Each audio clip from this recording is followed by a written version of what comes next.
Hello everyone, in today's video I'm going to show you how to make image transparent in Canva on your iPhone. So the first step is to simply open your Canva project, and as you can see I have these images, this text.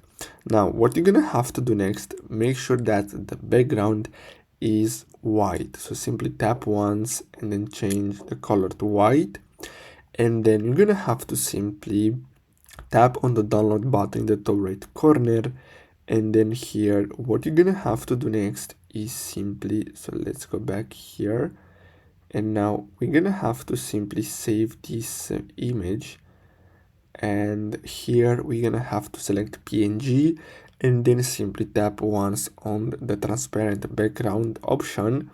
And in order to be able to use this, you're gonna need to have Canva Premium, and keep in mind that you can try this for free, as you can see, for 14 days without getting charged after that, so you can cancel it pretty easily. And then after you select that option, tap download, and that's it.